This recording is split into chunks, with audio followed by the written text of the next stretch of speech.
दोस्तों गवर्नमेंट की तरफ से एक स्कीम को लॉन्च किया गया था जो कि किसानों के लिए थी, जिसका नाम है पीएम किसान सम्मान निधि योजना। जी हां दोस्तों, आपने जो है इस स्कीम के बारे में काफी सारी डिटेल सुनी होगी, लेकिन दोस्तों क्या आपको पता है कि पीएम किसान सम्मान निधि योजना जो है दुनिया की सबसे बड़ी स्कीम है, जिसमें कि किसानों के खाते में डायरेक्टली डीबीटी के माध्यम से जो है पैसा भेजा जाता है। अब दोस्तों बात करते हैं कि पीएम किसान सम्मान निधि योजना में आप जो है रजिस्ट्रेशन कैसे कर सकते हैं। तो दोस्तों मैं आप लोगों को रजिस्ट्रेशन का पूरा प्रोसेस इस वीडियो के माध्यम से बताने वाला हूं, लेकिन उससे पहले मैं आप लोगों को यहां पर जो है पीएम किसान सम्मान निधि योजना के बारे में थोड़ी सी डिटेल प्रोवाइड कर देता हूं, जिससे कि आपको जो है रजिस्ट्रेशन करने में काफी आसानी होगी और आप जो है इजीली अपना रजिस्ट्रेशन यहां पर कर पाएंगे।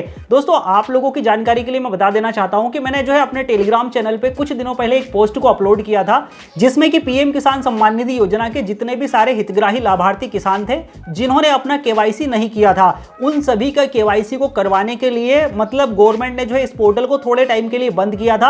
अभी जो है कुछ समय से जो है ओनली केवाईसी का काम हो रहा था, मतलब यहां पर जो है किसानों को ढूंढ कर उनके खाते में जो है पैसा ट्रांसफर किया गया गवर्नमेंट की तरफ से। सो दोस्तों किसानों के लिए यह हालांकि 6,000 रुपए की राशि बहुत ही कम है, लेकिन यह राशि बहुत ज्यादा महत्वपूर्ण है उन किसानों के लिए जिनके लिए जो है 6,000 रुपए काफी ज्यादा मायने रखते हैं। और यह राशि जो है हर साल गवर्नमेंट की तरफ से 4 महीने के अंतराल में जो है किसानों के खाते में डायरेक्टली 2-2 हजार रुपए के इंस्टॉलमेंट में भेजी जाती है। दोस्तों जब भी पीएम किसान सम्मान निधि योजना की राशि किसानों के खाते में भेजी जाती है तो ये जो है किसानों के लिए एक त्योहार की तरह होता है। मतलब हर किसान जो है राशि भले ही 2,000 रुपए की है, लेकिन किसान इसका जो है बेसब्री से इंतजार करता है। अब दोस्तों इस योजना के अंतर्गत अभी तक जो है 11 करोड़ किसानों को जो है इसका बेनिफिट मिल चुका है, ठीक है ना। और यहाँ पर जो है गवर्नमेंट की तरफ से 3 लाख करोड़ से अधिक राशि को जो है किसानों के खाते में डायरेक्टली ट्रांसफर किया जा चुका है। ऐसे में दोस्तों अगर आप जो है किसान हैं, अगर आपके नाम पे जमीन है, तो आप जो है इस योजना का बेनिफिट ले सकते हैं। अब दोस्तों फॉर्म फिलअप करने का कंप्लीटली प्रोसेस क्या है, चलिए मैं लेके चलता हूं आपको अपने लैपटॉप की स्क्रीन पे, वहां पर आपको डिटेल से प्रोसेस समझा देता हूं। रजिस्ट्रेशन का प्रोसेस क्या है उसके लिए यहां पर आपको सबसे पहले इस वाली वेबसाइट पर आना होगा। इसका डायरेक्ट लिंक आपको नीचे वीडियो के डिस्क्रिप्शन में मिल जाएगा। अभी दोस्तों यहीं पर आपको एक ऑप्शन दिख जाएगा न्यू फॉर्मर रजिस्ट्रेशन का, ठीक है ना। तो आप यहां पर भी क्लिक कर सकते हैं, या आपको नीचे कुछ ऑप्शंस मिलेंगे, यहां पर आपको न्यू फॉर्मर रजिस्ट्रेशन का ऑप्शन मिलेगा, आप यहां पर भी क्लिक कर सकते हैं। दो में से आप जो है किसी भी जगह पे क्लिक कर सकते हैं। जैसे ही आप क्लिक करेंगे आपके सामने इस तरह का इंटरफेस पेज आ जाएगा। तो सबसे पहले यहां पर आपसे पूछा जाएगा कि आप जो है ग्रामीण क्षेत्र के किसान हैं कि आप जो है शहरी क्षेत्र के किसान हैं। तो यहां पर आपको सिलेक्ट कर लेना है अपने अकॉर्डिंग, आपका जो भी है। अगर आप ग्रामीण क्षेत्र के किसान हैं तो आप रूरल वाले ऑप्शन को सिलेक्ट करेंगे। अगर आप जो है शहरी क्षेत्र के रहने वाले हैं तो आप जो है अर्बन फार्मर रजिस्ट्रेशन वाले बटन को क्लिक करेंगे।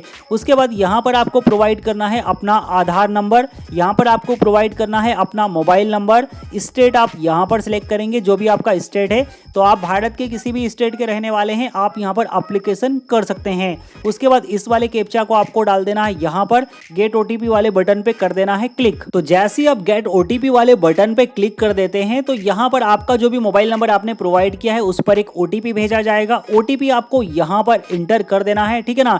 और इस वाले कैप्चा को आपको यहाँ पर फिल कर देना है एंड सबमिट वाले बटन पे क्लिक कर देना है। अभी दोस्तों यहाँ पर आपको जो है एक ओटीपी और भेजा जाएगा, जो कि आपके आधार कार्ड से रजिस्टर्ड मोबाइल नंबर पर भेजा जाना है, ठीक है ना। तो उस वाले ओटीपी को आपको यहाँ पर एंटर करना होगा। इस वाले कैप्चा को एक बार फिर से आपको यहाँ पर डालना होगा। तो सबसे पहले हम कैप्चा को यहाँ से हटा देते हैं, इस वाले कैप्चा को आपको यहाँ पर डाल लेना होगा। और जो आधार रजिस्टर्ड मोबाइल नंबर का ओटीपी है वो ओटीपी आपको यहाँ पर फिलअप कर देना होगा। उसके बाद आप जो है वेरीफाई आधार ओटीपी इस वाले बटन पे क्लिक करेंगे तो यहाँ पर आपके सामने इस तरह का इंटरफेस पेज ओपन हो जाएगा, जैसे कि आप यहाँ पर देख रहे हैं। अभी दोस्तों यहाँ पर आपको जो है कुछ इन्फॉर्मेशन जो है आपके आधार कार्ड से ले ली गई है और बाकी की इन्फॉर्मेशन आपको यहाँ पर मैन्युअली फिल करनी होगी। तो यहाँ पर आपका स्टेट जो आपने सिलेक्ट किया था वो आ चुका है। डिस्ट्रिक्ट आपको यहाँ से चयन करना होगा, जो भी आपका डिस्ट्रिक्ट है आप यहाँ पर इस तरह से सिलेक्ट कर लेंगे। उसके बाद यहाँ पर आपको जो है अपना सब डिस्ट्रिक्ट चयन करना होगा, तो जो भी आपका सब डिस्ट्रिक्ट है आप यहाँ से चयन करेंगे। उसके बाद यहाँ पर जो भी आपका ब्लॉक है आपको ब्लॉक सिलेक्ट करना होगा, तो ब्लॉक भी आप इस तरह से यहाँ पर सिलेक्ट कर लेंगे। उसके बाद यहाँ पर आपको जो है आपका गांव सेलेक्ट करना है, जिस गांव के आप रहने वाले हैं, ठीक है ना। तो वो गांव आपको यहाँ पर सेलेक्ट कर लेना होगा।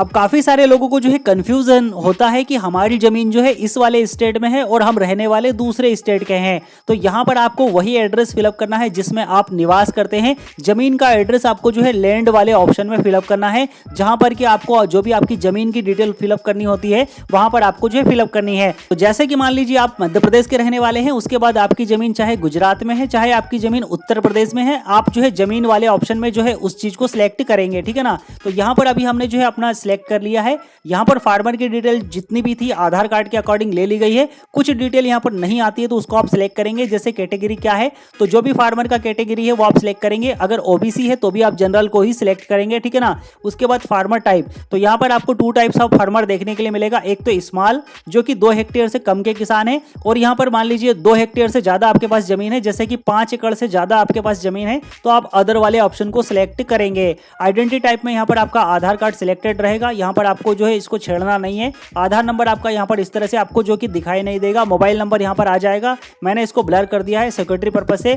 यहाँ पर आपको जो है लैंड रजिस्ट्रेशन आईडी, ये काफी ज्यादा इंपॉर्टेंट चीज है जो कि आपको यहाँ पर फिलअप करनी होगी। अब ये आपको कहां पर मिलेगी, काफी सारे लोग जो है कंफ्यूज रहते हैं और वो इसको डालते ही नहीं है, ठीक है ना। क्योंकि यहाँ पर आपको स्टार मार्क नहीं है तो ये मैंडेटरी नहीं समझ के इसको आप जो है छोड़ देते हो। जब आप इसको छोड़ देते हो और यहाँ से अपना रजिस्ट्रेशन कर देते हो तो फिर भैया आपको यहाँ पर लैंड रजिस्ट्रेशन आईडी का जो एरर है या जो लैंड सीडिंग का जो एरर है वो आपको देखने के लिए मिलेगा और आपको जो है पीएम किसान का पैसा नहीं मिलेगा। फिर आपको जो है तहसील ऑफिस जाना होगा, लैंड वेरिफिकेशन करवाना होगा, तब जाकर आपको यहाँ पर पेमेंट दिया जाएगा। इसलिए आपको यहाँ पर लैंड रजिस्ट्रेशन आईडी डाल देना है। इसके लिए आपको क्या करना होगा, आपका जो डिजिटल खसरा है उसको आपको डाउनलोड करना है।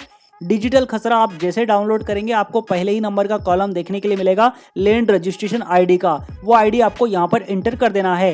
राशन कार्ड आपके पास है तो आप डालेंगे, नहीं है तो आप इसको छोड़ देंगे, कोई दिक्कत नहीं है। डेट ऑफ बर्थ आपका यहाँ पर जो भी आपके आधार कार्ड में था उसके अकॉर्डिंग आ गया है। अब यहाँ पर आपसे एक इंपॉर्टेंट चीज और पूछी जाएगी कि क्या आपने जो है पीएम किसान मानधन योजना के अंतर्गत अपना रजिस्ट्रेशन करके रखा है। तो करके रखा हो तो आप इसको यस करेंगे, अदरवाइज आप इसको नो करेंगे, ठीक है ना। इसके बाद आप जो स्क्रॉल डाउन करके नीचे की तरफ आ जाएंगे। अब यहाँ पर आपसे जो है जमीन के बारे में इंफॉर्मेशन पूछी जाएगी। तो सबसे पहले आपके पास में आता है ओनरशिप डिटेल, ठीक है ना, जिसमें कि लैंड होल्डिंग जिसकी भी है। अब मान लीजिए कि एक खसरे में अगर 4 भाइयों के नाम है तो आप ज्वाइंट वाले ऑप्शन को सिलेक्ट करेंगे। अगर आपके एक ही के व्यक्ति के नाम पर जमीन है तो आप सिंगल वाले ऑप्शन को सिलेक्टेड रहने देंगे।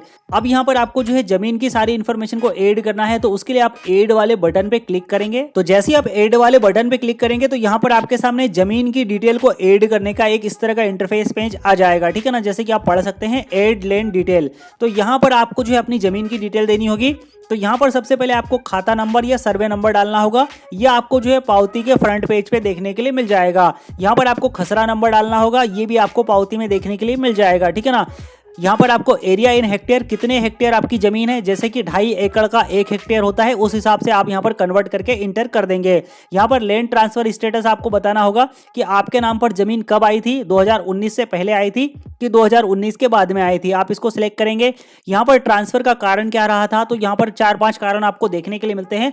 जैसे कि हस्बैंड की मृत्यु के कारण जमीन पत्नी के नाम पर आ जाती है, ठीक है ना। जैसे कि पिता की मृत्यु के बाद जमीन बच्चों के नाम पर आ जाती है, जिसमें कि आपको जमीन विरासत में मिली है, आपने खरीदी है, आपको किसी ने गिफ्ट की है, या आपको गवर्नमेंट की तरफ से अलॉटमेंट की गई है, ठीक है ना। जो भी आपका कारण है आप यहाँ पर सिलेक्ट कर लेंगे। हमारे केस में जो है जो केस था हमने सिलेक्ट कर लिया है। उसके बाद यहाँ पर आपको जो है आपके नाम पर जमीन किस डेट में की गई थी वो डेट आपको यहाँ पर इंटर कर लेनी है। पट्टा आपको सिलेक्ट करने की आवश्यकता नहीं है, पट्टा आपके पास है तो आप इसको यस करेंगे, नहीं है तो आप इसको छोड़ देंगे।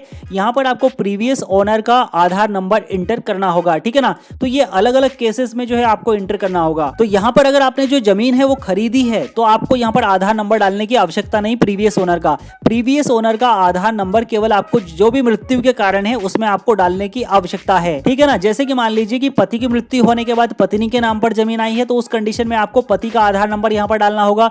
या मान लीजिए पिता की मृत्यु के बाद में बच्चों के नाम पर जमीन आई है तो उस कंडीशन में यहाँ पर आपको पिता का आधार नंबर डालना होगा, ठीक है ना। तो ये चीज आपको डालनी होगी यहाँ पर। उसके बाद यहाँ पर जो भी सपोर्टिंग डॉक्यूमेंट है, जो आपके पास में खसरा है या जो भी आपका जमीन का पावती वगैरह है उसकी फाइल को आप यहाँ पर अपलोड करेंगे, सेव वाले बटन पे क्लिक करेंगे। जैसे ही आप यहाँ से इस चीज को सेव कर देते हैं तो आपका फॉर्म यहाँ पर कंप्लीटली फिलअप हो जाता है, आपको एक रेफरेंस आईडी प्रोवाइड कर दिया जाएगा। अब दोस्तों रजिस्ट्रेशन करने मात्र से आपको यहाँ पर पैसा मिलना स्टार्ट नहीं होगा, ठीक है ना। आपको जो रजिस्ट्रेशन आईडी मिला है सबसे पहले आपको जो है कम से कम 20 से 25 दिन के बाद उसका स्टेटस चेक करना है, ठीक है ना। तो स्टेटस कैसे चेक करेंगे, स्टेटस चेक करने के लिए आपको यहाँ पर भी ऑप्शन मिलता है चेक स्टेटस का, या आप नीचे ऑप्शंस में आएंगे तो यहाँ पर भी आपको ऑप्शन मिल जाता है नो योर स्टेटस का, ठीक है ना।